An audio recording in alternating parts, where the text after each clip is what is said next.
Perto do fim do tempo regulamentar, Vitor deixou a transmissão da qual participava, acreditando que o Santos precisava imediatamente de uma sacudida, e confirmou isso quando chegou.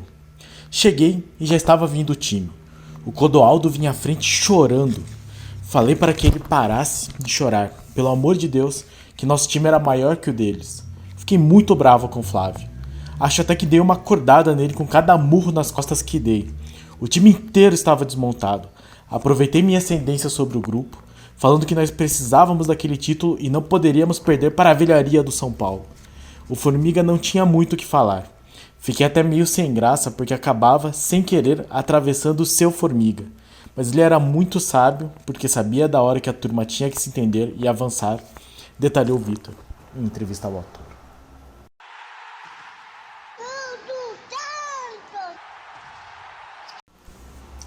Saudações alvinegras, pessoal, esse é mais um vídeo dos Meninos de Fora da Vila. Eu sou Danilo Rattori, trazendo aqui para vocês de novo a nossa série Literatura Fantástica, mais um episódio, mais um livro analisado aqui pelo nosso canal.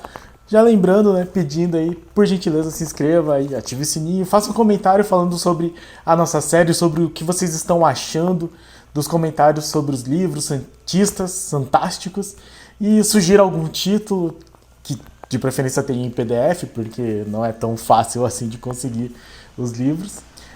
E hoje, só com uma semana de intervalo, né? Semana passada nós falamos sobre o livro da Vila Belmiro. E só que como eu já tinha deixado um intervalo maior exatamente para aproveitar o aniversário de 105 anos da Vila, nessa semana já volta tudo certinho, com 2 episódios aí nesse mês. E hoje voltando a falar da Santos Box, com o livro 1978, Quando os Meninos Viraram Homens, a história do título paulista de 1978, por Ted Sartori. Ted Sartori, que eu já comentei, jornalista, colecionador de VHS, falei um pouco sobre ele no vídeo anterior, e até foi muito bom porque, como eu já falei no outro vídeo sobre o livro da Santos Box, sobre o livro de 1955. A Santos Box é um livro bastante bonito para você colecionar. Tem capa dura, tem papel de qualidade, tem até um papel mais duro aqui no final, mas não fala muito sobre o autor, né? Não detalha exatamente o autor. Então, o Ted Sartori é conhecido, jornalista, com muitos trabalhos aí na Baixada Santista, bastante conhecido.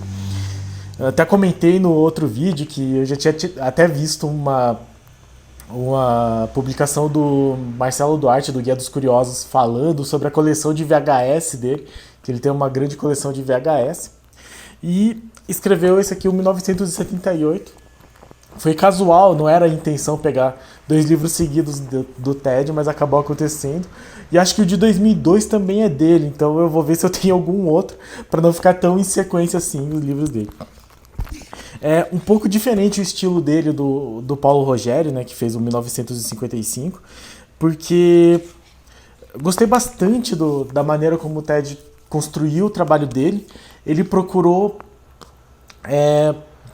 algumas entrevistas específicas, então ele procurou entrevistas do Juari pro Live Só Esportes, procurou matérias da época, então tem algumas transcrições de entrevistas dadas para a tribuna nos períodos dos jogos, muito interessante, principalmente com o Formiga, que já morreu, e também algumas conversas que ele teve com os participantes da época, né, com os personagens da nossa história. E de novo, que eu falei sobre o 1955.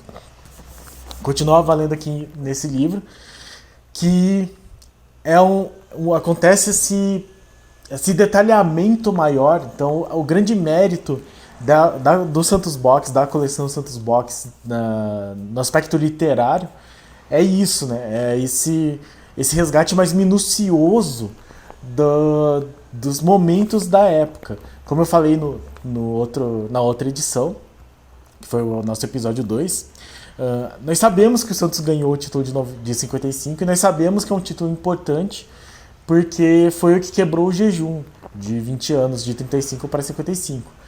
Mas normalmente ele meio que se perde. O de 78 ele é mais conhecido por ser esse título aí, primeiro título do Santos depois do Pelé, um Santos que ainda estava meio que nessa ressaca de não ser mais o time do rei, não ter o maior jogador de todos os tempos no elenco.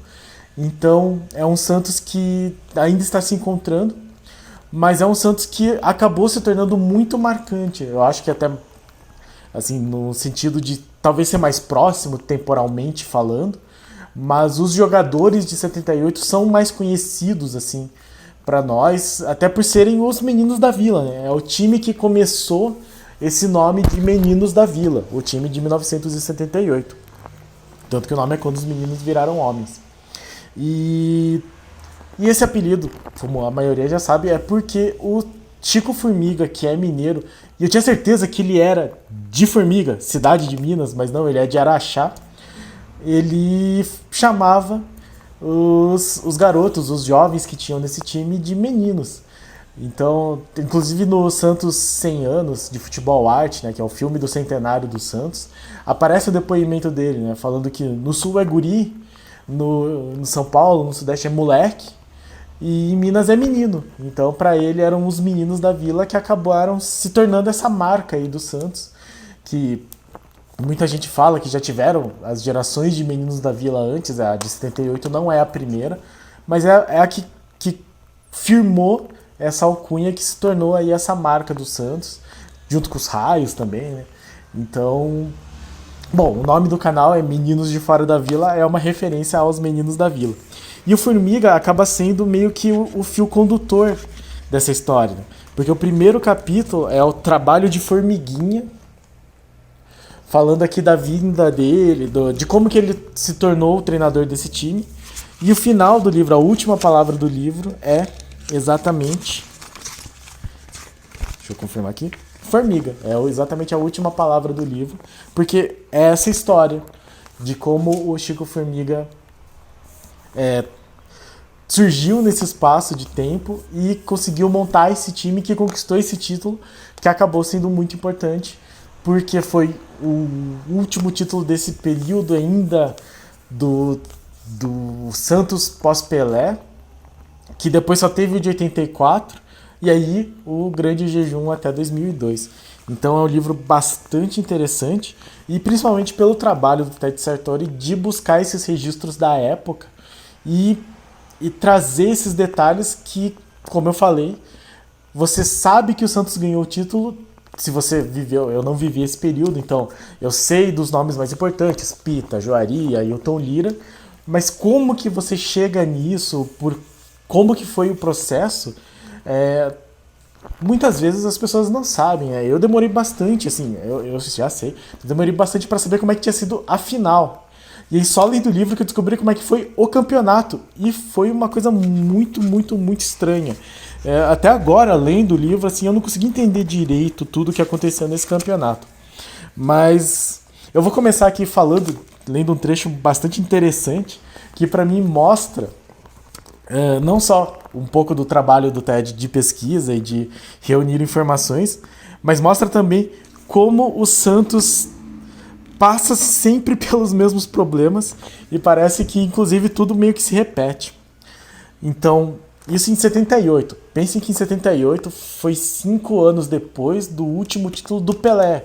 Era o time que tinha sido bicampeão mundial. Lembra um pouco, assim, se você parar para pensar, assim, os nossos... Esse ano que, por exemplo, nós estamos aí nessa situação tão difícil, né? São 5 anos depois do nosso último título. Mas é uma circunstância totalmente diferente. Forçando, seria assim, nós estamos 5 anos depois do último título, que é do time que vinha na esteira do Neymar. Talvez o Santos, então, tenha erros cíclicos, né? Não só tomar gol de bola aérea. Mas, então, esse campeonato começa com o Rubens Quintas Ovalle sendo eleito e não conseguindo pagar o salário prometido para o Ramos Delgado. Ramos Delgado, ex-jogador do Santos, era o treinador. Tinha sido acertado um salário com ele. O Santos o presidente falou que não ia conseguir manter esse salário. E aí ele não continuou. E leio aqui o trecho. Salários de jogadores e funcionários estavam atrasados 3 meses, enquanto os bichos, pagamento aos atletas por vitórias, 6 meses. O empréstimo bancário de 700 mil cruzeiros com aval do mandatário quitou a importância devida, então foi conseguido pagar. Desligar o ar-condicionado até segunda ordem e o elevador da Vila Belmiro, que só funcionaria nos dias de partida, foram outras ações visando a economia, além da redução do quadro de funcionários. Então também lembra muito essa política que a gente tem esse ano do Rueda fazendo economia, administrando as finanças. O Rubens Quintas do Vale levou a um outro nível. E aí, vou até ler este outro trecho aqui. Quem fala sobre isso é o José Rubens Marino, que é tio do Rodrigo Marino, concorrente aí, um dos candidatos à presidência nas últimas eleições. A chapa de Quintas, de oposição, derrotou nas urnas Milton Teixeira, candidato da situação apoiado pelo então presidente Modesto Roma. Então veja como a política do Santos ela é muito frequente. Isso é uma coisa que nós falamos, né? Que nós não somos de Santos. A gente fala que deve ser muito difícil e deve ser muito sui generis, assim, deve ser muito peculiar da realidade de Santos a questão da política. Eu imagino, como torcedor que acompanha as notícias, que a política da cidade se misture com a política do clube, e aí eu imagino que tenha muito dessas influências e dessas famílias. Eu não falo assim apontando o dedo, até porque o Paraná, estado onde eu moro e onde eu nasci, enfim, tem muito disso, assim, dessa repetição das mesmas famílias, né? Então a gente viu aqui nesse trecho que o Quintas derrotou o Milton Teixeira, pai do Marcelo Teixeira, presidente durante um bom período, que era o candidato apoiado pelo então presidente Modesto Roma, pai do Modesto Roma Júnior, também presidente do Santos. Então aqui, sem julgar se eles foram bons ou maus presidentes, é muito interessante que esses nomes se repitam frequentemente, né? Tanto que um dos que dão os depoimentos no livro é um tio de um outro candidato à presidência do Santos. E aí o livro descreve como o Formiga acabou chegando e descreve também como estavam alguns jogadores e como eles eram desacreditados. Então isso é muito interessante, porque o próprio Formiga subiu das categorias de base, ele era treinador das categorias de base, e alguns jogadores que acabaram se tornando muito importantes, como o Pita, ele começou a jogar muito tarde, assim, digamos, né? Ele não apareceu logo como uma referência logo de cara, assim. Ele veio da Portuguesa Santista, inclusive, e fez parceria nesse time com o Ailton Lira, que era para ter sido trocado, era para ter sido negociado dentro da política do clube, e acabou que ninguém quis o Ailton Lira, ele acabou ficando e foi o maestro desse time. Então é muito interessante esse tipo de detalhe, assim. É nesse sentido que eu acho que reside o maior valor da Santos Box. E tinha como outro grande nome desse time, e acaba sendo meio que o mentor, o Clodoaldo, que estava sofrendo muitas críticas. Ele falou que chorou em alguns momentos porque os jornalistas faziam perguntas com relação ao fim da carreira dele. Falou que tinha um grupo de torcedores que chamava ele de pensionista, de velho, de acabado. E, cara, é o Clodoaldo, tricampeão mundial, baita jogador. E aí foi contando como que foi montado esse elenco, com a vinda do Flávio, o goleiro que foi reserva do Vitor. Então, muito interessante. E é um time que perdeu muito clássico, assim, né? O Santos teve uma série de problemas. E aí, um outro detalhe muito interessante desse campeonato, e que eu não fazia nem ideia, esse campeonato teve 3 turnos. Ele começou logo depois. É muito estranho, assim, eu acho que é estranho, não sei qual que é a idade de você que está me assistindo. Pra mim, nascido em 87, é muito estranho a maneira como esse calendário é montado. O Santos joga o primeiro jogo do campeonato no dia 20 de agosto, totalmente fora do que a gente imagina normalmente, um pouco depois do final do Campeonato Brasileiro, eu acho, se eu entendi direito, de 78. E a final, o último jogo desse campeonato, é disputado dia 28 de junho de 79, sendo que o Campeonato Paulista de 79 começa no dia 1º de julho. É um troço muito estranho, assim, principalmente quando nós imaginamos, quando nós vemos como que é o Campeonato Paulista atualmente. Então, a história desse campeonato é que o Santos tinha 3 turnos, e uma outra coisa que não ficou muito explicada, e aí eu acho que seria interessante se... Talvez eu tenha deixado passar, mas não deu pra entender direito qual que é a função desses 2 primeiros turnos, assim. Porque o Santos chegou, por exemplo, ele chegou na final do primeiro turno. Perdeu a final pro Corinthians, em jogo único. Então o Corinthians, segundo o livro, foi campeão da Taça Cidade de São Paulo. Tô lendo aqui, não conheço a história, eu pensei, então em São Paulo antes tinha alguma coisa tipo o que tem no Rio, né? Que tem a Taça Rio, que é um turno, a Taça Guanabara, que é o outro turno. Encontra e o campeão de um turno enfrenta o campeão do outro, né? Daí o Santos não ganhou, daí eu pensei, mas o que aconteceu então, né? Como que enfrentou o São Paulo na final? Que eu só sabia que era na final em 3 jogos, que também é estranho, mas depois a gente fala nisso. Teve o segundo turno, o Santos chegou na semifinal e perdeu da Ponte Preta, na prorrogação. Empatou no tempo normal e perdeu na prorrogação. Então o Santos não ganhou nenhum dos 2 primeiros turnos, a Ponte Preta acho que foi pra final e aí não sei se ganhou, o Guarani ganhou, não sei quem ganhou a Taça Cidade de São Paulo do segundo turno. Será que talvez seja cidade, outro seja estado? Não sei, depois eu confio. E aí no terceiro turno, aí tava dividido em 2 grupos. Então talvez seja isso, né? Os times que foram melhores nos 2 primeiros turnos se dividiram em 2 grupos na fase final. E o Santos foi o segundo colocado de um dos grupos, enfrentou o primeiro colocado do outro grupo em jogo único, que foi o Guarani, venceu o Guarani. E aí a final, e aí uma outra coisa bem complexa, assim, a final era uma melhor de 4 pontos. Então, cada vitória valia 2 pontos. Se o time conseguisse 4 pontos, era campeão, então se vencesse 2 jogos. Caso não, em 2 jogos teria o terceiro jogo. Então eu vou depois falar um pouco mais sobre isso.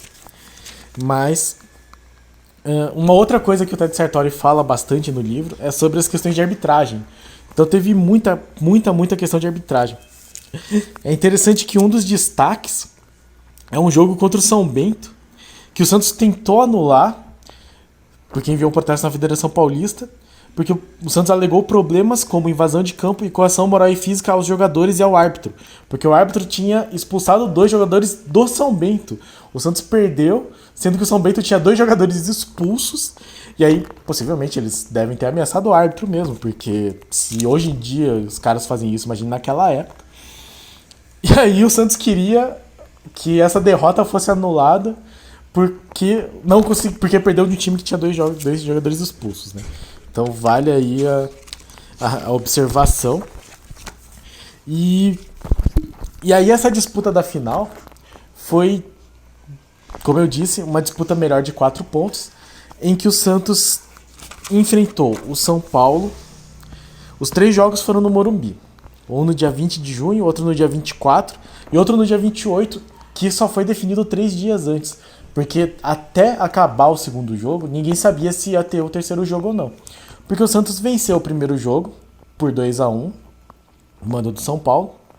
Estava vencendo o segundo jogo até os 43 do segundo tempo, quando o São Paulo empata. Da maneira como a gente está acostumado hoje em dia, jogo ida e volta, soma de resultados e tal, uma vitória e um empate, o time é campeão, né? Nesse regulamento não. O Santos fez 3 pontos, né? Teve uma vitória, 2 pontos, e um empate mais 1 ponto. Então teria outro jogo. E o São Paulo tinha 1 ponto de um empate. Nesse outro jogo, caso o Santos vencesse a partida ou empatasse a partida, era campeão, porque fazia os 4 pontos. Ou 5. Mas o que é que acontece se o São Paulo ganha o jogo? O que foi que aconteceu? O São Paulo abriu o placar aos 26 do primeiro tempo e logo no começo do segundo tempo já fez 2-0. O que aconteceu é que se o São Paulo ganhasse, mesmo por 2-0, que na soma dos gols marcados nessas finais, aí a diferença seria do São Paulo, não existe essa diferença de gols. O que acontece é que o São Paulo fazendo os 4 pontos também, o mesmo número de pontos que o Santos, né? No caso, uma vitória para cada lado e um empate, teria 30 minutos de prorrogação. E nesses 30 minutos de prorrogação, o jogo zerava, ficava 0-0.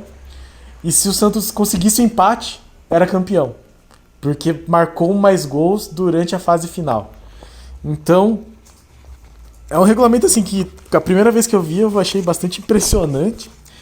E acabou que, com tudo isso, o que aconteceu foi que o Santos tomou 2 gols no tempo normal, né? No primeiro tempo e no começo do segundo tempo.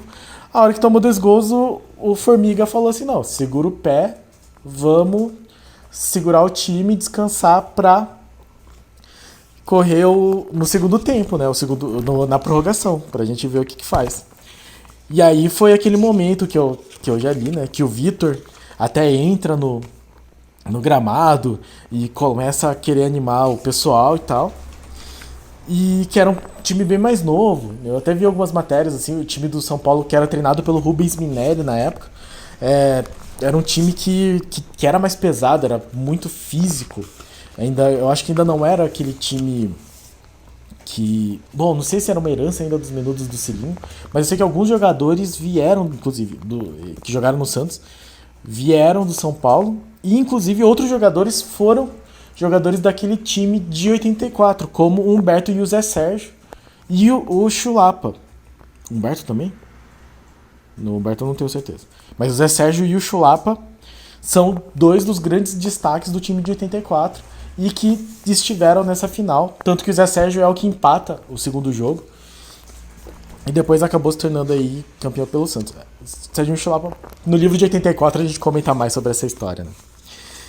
E aí foi isso, assim, era um time muito jovem que acabou impressionando porque, de novo, o Santos muito familiar, assim, com o que nós estamos vendo hoje. O Santos estava aí com muitas dívidas, com salários atrasados, ameaçando cair. Não sei se é o Flávio ou é o Vitor, que comenta que ele estava vindo do Vila Nova de Nova Lima e o treinador dele, o pessoal, é o Vitor, falava assim que ele estava indo pro Santos para ser rebaixado no Paulista. E ele acabou sendo campeão. Então, muitas coisas muito familiares aqui. E é muito interessante ler o livro para você ver como é que era a estrutura do calendário. O campeonato começou aí em agosto, começou em agosto, parou no final do ano, férias dos jogadores, então é um campeonato paulista que parou durante o tempo. Teve a Copa São Paulo, fala inclusive aqui da Copa São Paulo, que o treinador do Santos acabou sendo mandado embora. E aí retoma o campeonato. O Santos é campeão dia 28 de junho. E no dia 1º de julho já começa o novo torneio, o do Campeonato Paulista de 79. O Santos começa muito mal, já é criticado e o Formiga vai embora. O treinador vai embora poucos dias depois de ser campeão.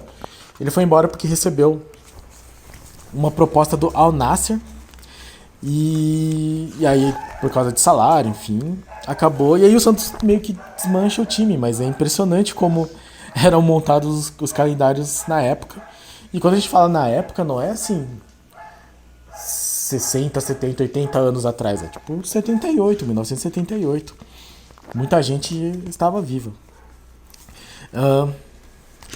Vou aqui ler então um trecho de como que foi a emoção das pessoas, dos jogadores, né? Porque como essa geração não teve outros títulos, mas foi uma geração que marcou muito os torcedores, então esse título de 78 é bastante importante e acabou sendo muito importante na geração desses bons jogadores, né? Pita, Juari, João Paulo, Ailton Lira, né? Então, bom, depois do que eu li, né, do Vitor, o Vitor ele tinha sido machucado no jogo contra o Corinthians, se eu não me engano, tá relatado aqui. Então ele tava de comentarista, né? O Flávio era titular e o Vitor ficou de comentarista. O goleiro ficou sentado no primeiro degrau do túnel, acompanhando os 30 minutos da prorrogação. em que o peixe mostrava-se mais inteiro fisicamente, conforme Formiga projetara. Então, o Vitor foi lá, deu aquela injeção de ânimo, bateu em todo mundo lá, e o time já estava mais descansado porque o Formiga mandou todo mundo ficar mais tranquilo. Nos últimos instantes, Rubens Feijão teve a chance de marcar, mas Valdir Pérez fechou o ângulo, goleiro do São Paulo. O árbitro João Leopoldo Aieta poderia decretar o armistício, ou melhor, soprar o apito pela última vez no Paulistão de 1978. A última Guerra dos Meninos estava terminada. Era hora de jovens e experientes comemorarem à vontade a paz em forma de festa chamada Título Paulista. E eu vou trazer aqui um outro trecho. Na juventude de Claudinho, palavras que remontavam a um Santos não tão antigo assim. Eu tenho a honra de, aos 19 anos, ser campeão paulista por um time cuja tradição voltou a surgir hoje neste Morumbi, comemorou o jogador quando falava com os jornalistas. Clodoaldo era o símbolo dessa tradição. Era o 5º título paulista dele pelo Peixe. O volante figurava no anterior, em 1973, ainda com Pelé como um de seus artífices. As lágrimas desciam do rosto do experiente jogador. Ele tirou a camisa e começou a gritar: Santos, eu te amo, eu te amo. Conseguimos te dar um título de campeão paulista. Pensem que o Santos tinha sido campeão há 5 anos, assim, é mais ou menos o nosso sofrimento, mas vindo de uma geração muito forte. Então, a marca que aquele time deixou é tão forte, tão firme, que qualquer período de 5 anos já era o suficiente para acabar assim com a mística do Santos. Então, novamente, uma coisa que eu acredito muito, assim, o Santos estar ainda entre os grandes mostra que o Santos é realmente muito, muito, muito grande. Porque é um time que sai do litoral para bater de frente com os times da capital paulista, dos outros grandes centros do Brasil, sendo de uma cidade que é menor do que o time. A cidade de Santos tem um porto muito grande, mas um número de habitantes bastante pequeno. O Santos é realmente um milagre. Para mim, a maior história do futebol no mundo. E aí, a gente termina com a história do Formiga, que foi o condutor dessa história, de como o time foi montado, e o Ted Sartori terminou falando sobre ele. Formiga permaneceu por 2 anos no Al Nassr, da Arábia Saudita, até 1981, quando voltou ao Brasil para, ironicamente, treinar o São Paulo e ser campeão paulista novamente. Àquela altura, o Santos estava diferente, embora vários daquela época tenham permanecido e outros foram tentar a sorte em outras plagas. A verdade é que os meninos viraram homens, fruto de um trabalho de formiguinha. Ou melhor, de formiga. E então, essa é a história do título de 78. O livro também tem algumas páginas com papel de qualidade couché, assim, mostrando fotos do troféu, que é bonito, né? Impressionante, assim, os troféus paulistas dão essa ostentação dos títulos na época, né? Os campeonatos estaduais eram realmente considerados muito importantes. E algumas, a memorabilia que fala, né? Faixa de campeão, flâmula, ingresso, placa comemorativa e a exposição no Memorial de Conquistas com uma camisa bastante parecida com a minha, inclusive. Então, fica aí mais um livro da nossa série. Livro de 78, bastante interessante. Meus cumprimentos aqui ao Ted Sartori. E, no mais, vamos... Bom, daqui a 2 semanas, possivelmente, traremos mais um livro, continuando a nossa série. Se inscreva no canal, deixe seu comentário. Muito obrigado por ter assistido, muito obrigado por estar nos acompanhando e pra cima deles. Abraço.